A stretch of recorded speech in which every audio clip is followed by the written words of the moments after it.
عشرہ مبشرہ میں سے آپ نے پانچویں صحابی سیدنا طلحہ بن عبید اللہ رضی اللہ عنہ کا تذکرہ سنا۔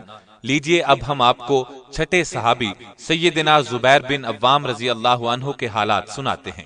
سیدنا زبیر بن عوام نبی صلی اللہ علیہ وسلم کی ہجرت مدینہ سے قریباً 28 سال پہلے مکے میں پیدا ہوئے۔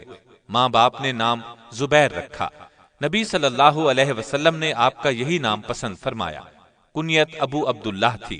آپ کے بڑے بیٹے کا نام عبداللہ تھا۔ آپ کا تعلق قریش کی شاخ بنو اسد سے تھا۔ قریش کی مختلف شاخیں بنو اسد سے مشورے لیا کرتی تھیں۔ نبی صلی اللہ علیہ وسلم کی پہلی زوجہ محترمہ سیدہ خدیجہ بھی بنو اسد سے تھیں۔ سیدہ خدیجہ رضی اللہ عنہا سیدنا زبیر کی سگی پھوپھی تھیں۔ سیدنا زبیر کا نسب نامہ 5ویں پشت میں آپ صلی اللہ علیہ وسلم سے مل جاتا ہے۔ آپ کے والد عوام سیدہ خدیجہ کے بھائی تھے۔ انہوں نے اسلام کا زمانہ نہیں پایا اور زبیر کے بچپن ہی میں فوت ہو گئے تھے۔ آپ کی والدہ سیدہ صفیہ رسول اللہ صلی اللہ علیہ وسلم کی پھوپھی تھیں۔ اس نسبت سے سیدنا زبیر نبی صلی اللہ علیہ وسلم کے پھوپھی زاد بھائی تھے۔ آپ نے نبوت کا اعلان کیا تو سیدہ صفیہ نے بہت جلد اسلام قبول کر لیا۔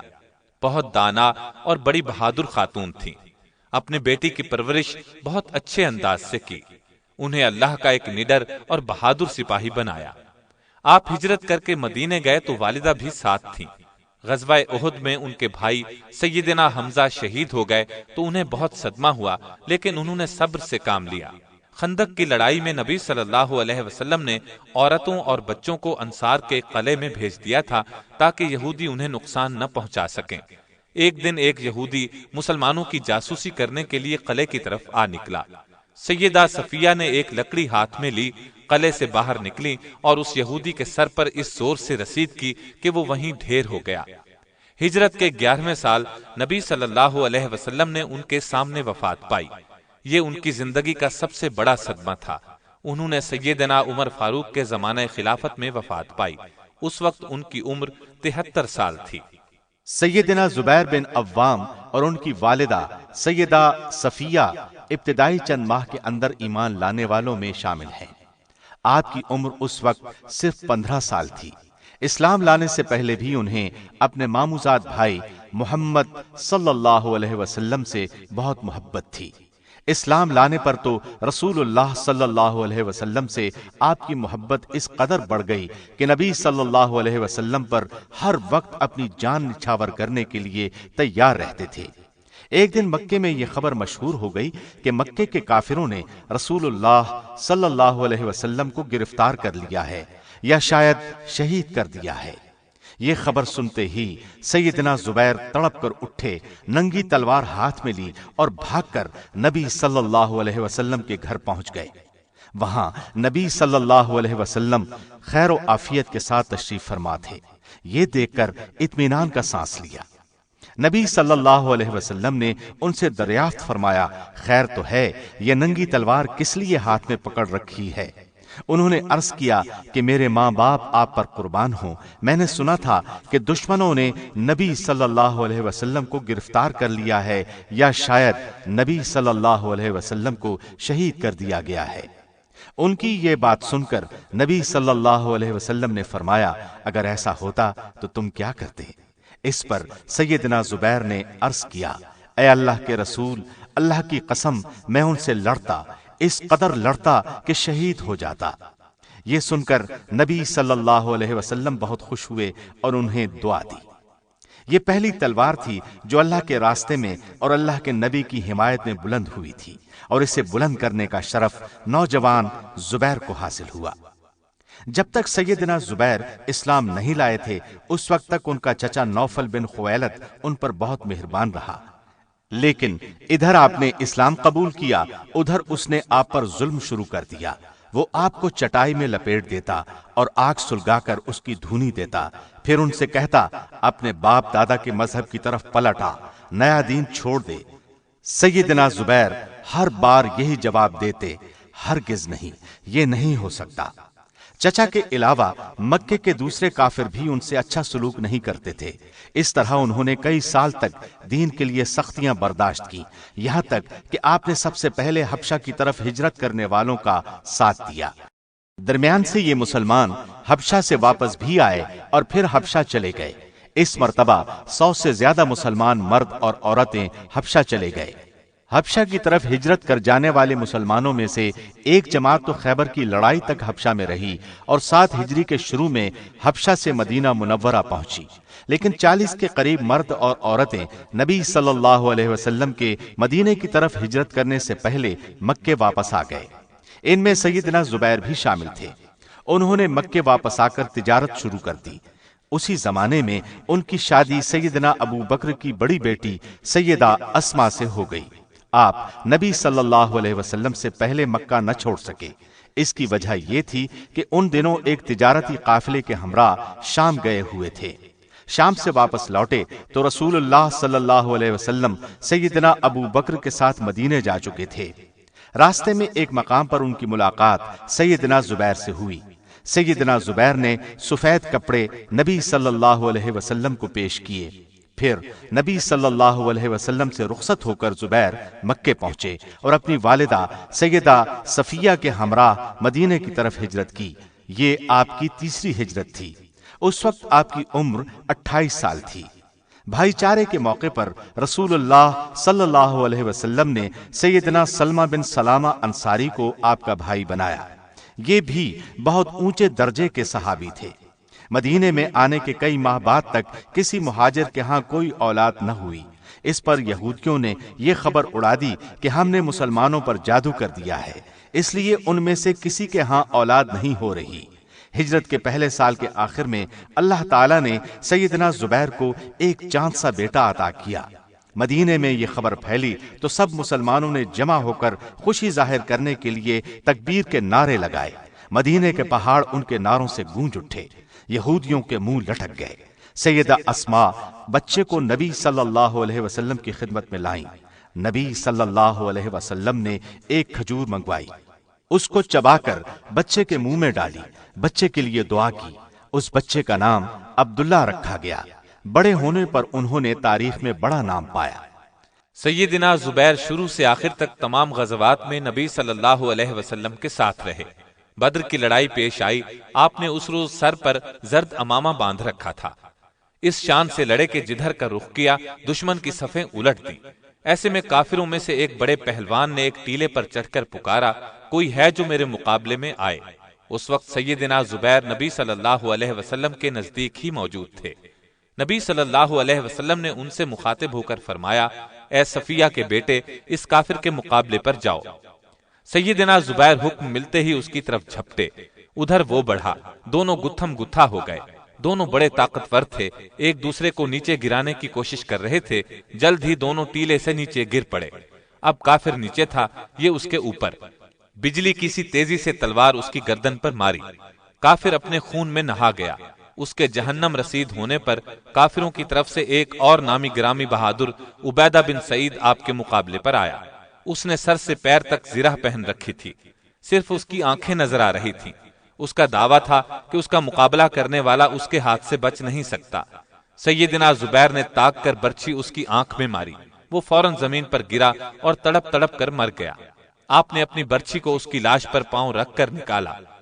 لڑائی کے بعد نبی صلی اللہ علیہ وسلم نے یہ برچھی سیدنا زبیر سے مانگ لی۔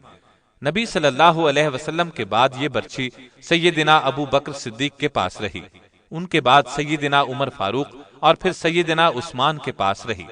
آخر میں یہ آپ کے بیٹے سیدنا عبداللہ کے پاس پہنچ گئی۔ بدر کی لڑائی میں آپ نے جو تلوار استعمال کی وہ بھی برچی کی طرح اہمیت اختیار کر گئی۔ اس تلوار پر چاندی کا کام کیا گیا تھا۔ لڑائی کے دوران میں اس پر دندانے پڑ گئے تھے۔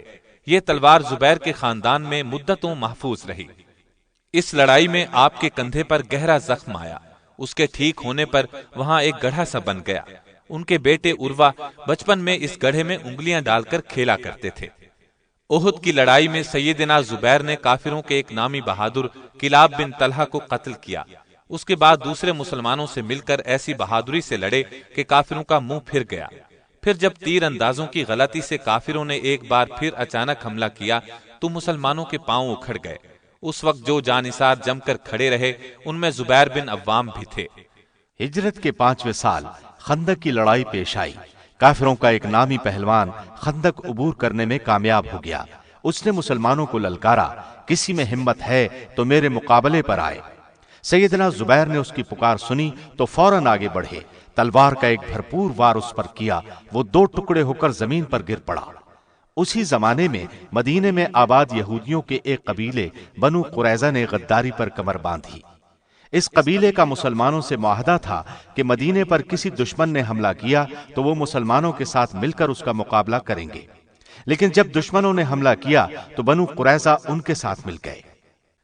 نبی صلی اللہ علیہ وسلم کو ان کی غداری کی اطلاعات ملی تو انہوں نے فرمایا، بنو قریظہ کے ارادوں کے بارے میں کون صحیح خبر لائے گا؟ نبی صلی اللہ علیہ وسلم نے یہ سوال 3 بار پوچھا۔ ہر بار سیدنا زبیر نے اٹھ کر پرجوش انداز میں کہا، اے اللہ کے رسول، میں جاتا ہوں۔ اس وقت بنو قریظہ شرارت پر تلے ہوئے تھے۔ ان کے محلے میں جا کر ان کی ٹوہ لینا بہت خطرناک تھا۔ اس کام میں جان جانے کا خطرہ تھا، لیکن سیدنا زبیر نے جس جوش اور جذبے کے ساتھ خود کو پیش کیا، اس سے نبی صلی اللہ علیہ وسلم بہت خوش ہوئے اور انہوں نے فرمایا، ہر نبی کا ایک حواری ہوتا ہے، میرا حواری زبیر ہے۔ اس کے بعد سیدنا زبیر گھوڑے پر بیٹھ کر 2 یا 3 بار بنو قریظہ کی طرف گئے اور ان کے بارے میں کافی معلومات حاصل کر کے آپ صلی اللہ علیہ وسلم کو پہنچائیں۔ اس پر نبی صلی اللہ علیہ وسلم نے فرمایا، میرے ماں باپ تجھ پر قربان ہوں۔ اہل سیر کا بیان ہے کہ نبی صلی اللہ علیہ وسلم نے یہ الفاظ سیدنا زبیر بن عوام اور سیدنا سعد بن ابی وقاص کے سوا کسی اور کے لیے نہیں کہے۔ چنانچہ نبی صلی اللہ علیہ وسلم نے بنو قریظہ کو سزا دینے کا ارادہ فرمایا۔ اپنے جانثاروں کو ساتھ لے کر ان کا محاصرہ کیا۔ 15 دن کے محاصرے کے بعد انہوں نے ہتھیار ڈال دیے۔ ان میں سے لڑنے والے مردوں کو قتل کرایا گیا۔ جن یہودیوں کو موت کی سزا سنائی گئی ان یہودیوں کو حضرت علی اور سیدنا زبیر نے قتل کیا۔ ہجرت کے 6 سال صلح حدیبیہ ہوئی۔ اس سے پہلے بیعت رضوان ہوئی۔ 1400 صحابہ نے نبی صلی اللہ علیہ وسلم کے ہاتھ پر بیعت کی کہ عثمان کے خون کا بدلہ لیں گے۔ سیدنا زبیر بھی اس بیعت میں شریک ہوئے۔ بیعت رضوان کے بعد آپ خیبر کی لڑائی میں بھی شریک ہوئے۔ یہ لڑائی ہجرت کے 7ویں سال ہوئی۔ اس لڑائی میں مدینے سے کچھ نیک بیبیاں بھی اس خیال سے آ گئی تھیں کہ مجاہدین کے لیے کھانا پکائیں گی، زخمیوں کی مرہم پٹی کریں گی۔ ان میں سیدنا زبیر کی والدہ سیدہ صفیہ بھی شامل تھیں۔ خیبر کا معرکہ شروع ہوا۔ سب سے آخر میں قموس کے قلعے پر حملہ کیا گیا۔ اس قلعے کا حاکم مرہب تھا۔ وہ یہودیوں کا نامی گرامی بہادر تھا۔ وہ جوشیل اشعار پڑھتا ہوا قلعے سے نکلا۔ سیدنا علی رضی اللہ عنہ اس کے مقابلے پر آئے۔ انہوں نے آنن فانن اسے موت کے گھاٹ اتار دیا۔ اب اس کا بھائی غضبناک ہو کر میدان میں نکلا۔ اس کا نام یاسر تھا۔ اس کا ڈیل ڈول بہت زیادہ تھا۔ اس کا مقابلہ کرنے کے لیے ادھر سے سیدنا زبیر نکلے۔ یہ یاسر کے مقابلے میں بہت کمزور نظر آئے۔ آپ کی والدہ صفیہ یہ فرق محسوس کر کے پریشان ہو گئیں اور بولیں، اے اللہ کے رسول صلی اللہ علیہ وسلم، آج میرے جگر کا ٹکڑا مارا جائے گا۔ اس پر نبی صلی اللہ علیہ وسلم نے فرمایا، نہیں، انشاءاللہ وہ دشمن کو مار ڈالے گا۔ چنانچہ تھوڑی دیر کی لڑائی کے بعد سیدنا زبیر نے یاسر کو قتل کر دیا۔ اس کے بعد قلعے پر مسلمانوں کا قبضہ ہو گیا۔ فتح مکہ کے موقع پر نبی صلی اللہ علیہ وسلم نے سیدنا زبیر کو ایک دستے کا علم بردار بنایا اور اپنا خاص جھنڈا انہیں عنایت فرمایا۔ مکے میں داخلے کے وقت یہ جھنڈا اٹھائے ہوئے تھے۔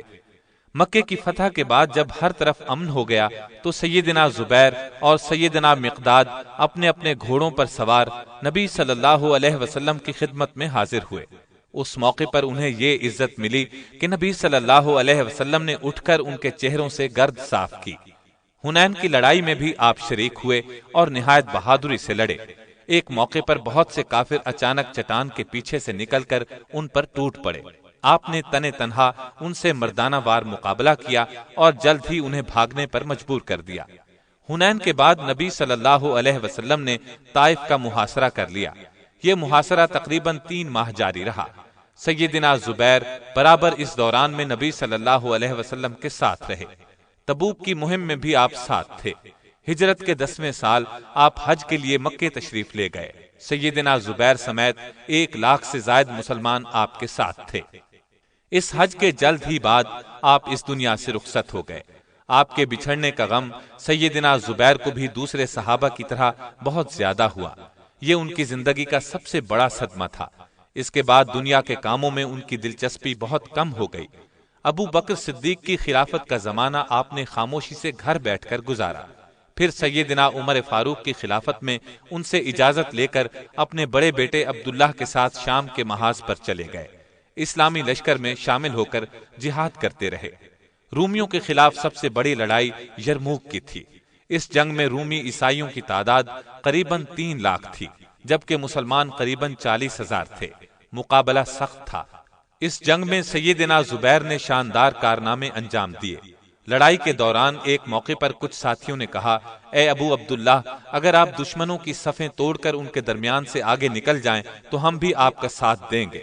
آپ نے فرمایا، تم میرا ساتھ نہیں دے سکو گے۔ ساتھیوں نے کہا، ہم آپ کے پیچھے رہیں گے۔ اب سیدنا زبیر نے رومیوں پر اس زور کا حملہ کیا کہ صفوں کو چیر کر آگے نکل گئے۔ کوشش کے باوجود کوئی ان کا ساتھ نہ دے سکا۔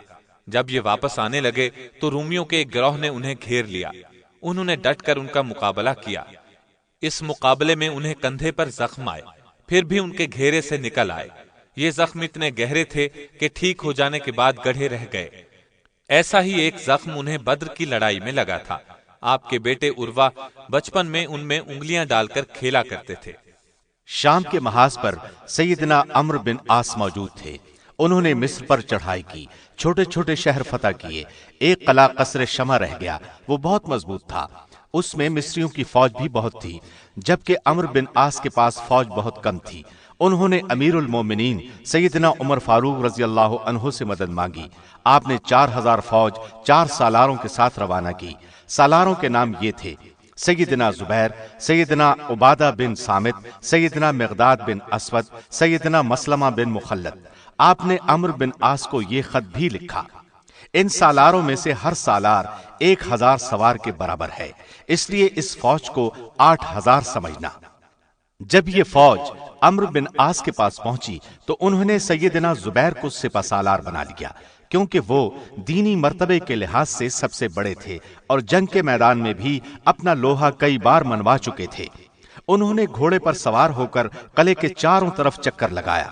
جہاں جہاں مناسب سمجھا مناسب تعداد میں سوار اور پیدل فوج کے دستے بٹھا دیے۔ ساتھ ہی منجنیقوں یعنی پتھر پھینکنے والی مشینوں کے ذریعے سے قلعے پر پتھر برسانے شروع کر دیے، مگر قلعہ پھر بھی فتح نہ ہوا۔ آخر ایک دن آپ کو بہت جوش آیا۔ آپ نے بلند آواز میں کہا، آج میں مسلمانوں پر اپنی جان قربان کرتا ہوں۔ یہ کہہ کر ننگی تلوار ہاتھ میں لی اور سیڑھی لگا کر فصیل پر چڑھ گئے۔ چند اور مجاہدین نے بھی ان کا ساتھ دیا۔ فصیل کے اوپر پہنچ کر سب نے مل کر تکبیر کے نعرے بلند کیے۔ یہ نعرے سن کر قلعے کے باہر موجود لشکر نے اس قدر بلند آواز میں اللہ اکبر کا نعرہ لگایا کہ زمین ہل گئی۔ مصریوں نے سمجھا سارا اسلامی لشکر قلعے میں گھس آیا۔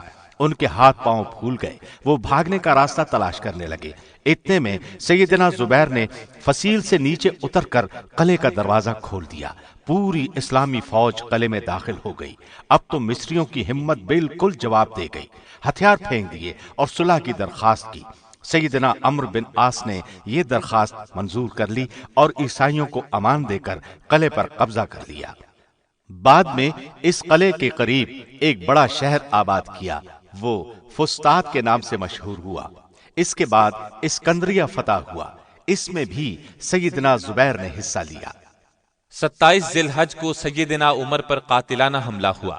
جب آپ کو اپنے بچنے کی امید نہ رہی تو آپ نے اپنے بعد بننے والے خلیفہ کے بارے میں یہ وصیت فرمائی: میں علی، عثمان، طلحہ، زبیر، عبد الرحمن بن عوف اور سیدنا سعد بن ابی وقاص رضی اللہ عنہم سے بڑھ کر خلافت کا کسی کو حقدار نہیں سمجھتا۔ رسول اللہ اپنی وفات تک ان سے خوش رہے۔ ان میں سے کسی ایک کو خلیفہ چن لیا جائے اور اس کی بات سنی جائے، اطاعت کی جائے۔ ان میں سے سیدنا زبیر نے اپنی خلافت کا حق چھوڑ دیا اور فرمایا میں یہ حق علی کے لیے چھوڑتا ہوں۔ اس طرح سیدنا طلحہ نے اپنا حق عثمان کے لیے چھوڑ دیا۔ سیدنا سعد بن ابی وقاص نے اپنا حق سیدنا عبد الرحمن بن عوف کے لیے چھوڑ دیا۔ گویا اب خلافت کے لیے یہ 3 صحابہ رہ گئے، عثمان، علی اور عبد الرحمن بن عوف۔ ان میں سے بھی سیدنا عبد الرحمن بن عوف نے اپنا حق واپس لے لیا۔ یہ کہا کہ خلافت کے لیے میرے نام کو زیر غور نہ رکھا جائے، علی اور عثمان میں سے کسی ایک کو خلیفہ چن لیا جائے۔ ان بزرگوں نے فیصلے کا اختیار سیدنا عبد الرحمن بن عوف کو سونپ دیا۔ انہوں نے سیدنا عثمان کو خلیفہ بنانے کا اعلان کر دیا۔ وہاں موجود سبھی لوگوں نے سیدنا عثمان کی بیعت کر لی۔ آپ کے زمانے میں سیدنا زبیر نے پوری مدت خاموشی سے بسر کی۔ ایک بار سیدنا عثمان بیمار ہوئے تو اپنا قائم مقام زبیر کو مقرر کیا۔ امیر حج بھی انہیں بنایا اور فرمایا بے شک تم لوگوں میں زبیر بہتر ہیں اور رسول اللہ کو تم سے زیادہ محبوب تھے۔ 35 ہجری میں باغیوں نے سیدنا عثمان کو شہید کر دیا تو زبیر کو بہت صدمہ ہوا۔ آپ نے چند مسلمانوں کے ساتھ رات کی تاریکی میں سیدنا عثمان کا جنازہ اٹھایا۔ آپ ہی نے نماز جنازہ پڑھائی۔ اس کے بعد سیدنا علی خلیفہ بنے۔ اس موقع پر یہ مسئلہ پیدا ہو گیا کہ سیدنا عثمان کے قاتلوں کی گرفتاری اور انہیں سزا دینے کا مطالبہ زور پکڑ گیا۔ اس زمانے میں امت کی ماں سیدہ عائشہ حج کے لیے مکے تشریف لے گئی تھیں۔ حج سے فارغ ہو کر آپ مدینے کی طرف روانہ ہوئی تھیں کہ خبر ملی کہ عثمان شہید کر دیے گئے، علی خلیفہ بن گئے ہیں، لوگوں نے ان کے ہاتھ پر بیعت کر لی ہے، لیکن مدینے میں ابھی تک فتنہ اور فساد پھیلا ہوا ہے۔ یہ خبریں سن کر وہ واپس مکے چلی گئیں۔ اتنے میں سیدنا زبیر اور سیدنا طلحہ ان کے پاس پہنچ گئے۔ انہوں نے بھی مدینے کے پریشان کن حالات بیان کیے۔ مکے کے لوگوں کو بھی یہ تمام حالات سنائے گئے۔ آخر ام المؤمنین عائشہ صدیقہ نے فرمایا عثمان کے خون کا بدلہ لینے اور فتنہ فساد دور کرنے کے لیے تیار ہو جاؤ۔ سیدنا زبیر اور سیدنا طلحہ بھی ان کے ساتھ چلے۔ سیدنا علی کو ان کے آنے کی اطلاع ملی تو آپ اپنا لشکر لے کر چلے۔ دونوں لشکر بصرہ کے مقام پر آمنے سامنے آ گئے۔ صلح کی کوشش شروع ہوئی۔ عائشہ صدیقہ نے عثمان کے خون کا بدلہ لینے کا مطالبہ کیا، فتنہ بپا کرنے والوں کی گرفتاری کا مطالبہ کیا۔ سیدنا علی نے اپنی مجبوری بیان فرمائی۔ ابھی صلح کی بات چیت ہو رہی تھی کہ فسادیوں نے رات کی تاریکی میں دونوں طرف سے تیر چلا دیے۔ اس طرح جنگ بغیر کسی ارادے کے چھڑ گئی۔ ابھی لڑائی شروع نہیں ہوئی تھی کہ سیدنا علی اپنے گھوڑے پر سوار ہو کر آگے آئے اور بلند آواز میں فرمایا اے زبیر، کیا آپ کو وہ دن یاد ہے جب ہم دونوں ہاتھ میں ہاتھ ڈالے رسول اللہ کے سامنے سے گزرے تھے تو آپ صلی اللہ علیہ وسلم نے تم سے پوچھا تھا کیا تم علی کو دوست رکھتے ہو؟ تم نے کہا تھا ہاں، تو آپ نے فرمایا تھا ایک دن تم علی سے ناحق لڑو گے۔ یہ سن کر سیدنا زبیر نے فرمایا ہاں مجھے یاد آ گیا ہے۔ سیدنا علی اتنا فرما کر لشکر میں واپس چلے گئے، لیکن زبیر رضی اللہ عنہ میں فوری طور پر تبدیلی آ گئی۔ اسی وقت لڑائی کا میدان چھوڑ کر شہر بصرہ کی طرف چل دیے۔ ان کا خیال تھا بصرہ سے اپنا سامان لے کر واپس مدینے چلے جائیں۔ ایک شریر شخص عمر بن جرموز میدان جنگ میں آپ کا تعاقب کر رہا تھا۔ راستے میں ایک جگہ جب آپ نماز پڑھنے لگے، اس شخص نے ایسے میں تلوار کا وار کیا اور آپ کو شہید کر دیا۔ انا للہ و انا الیہ راجعون۔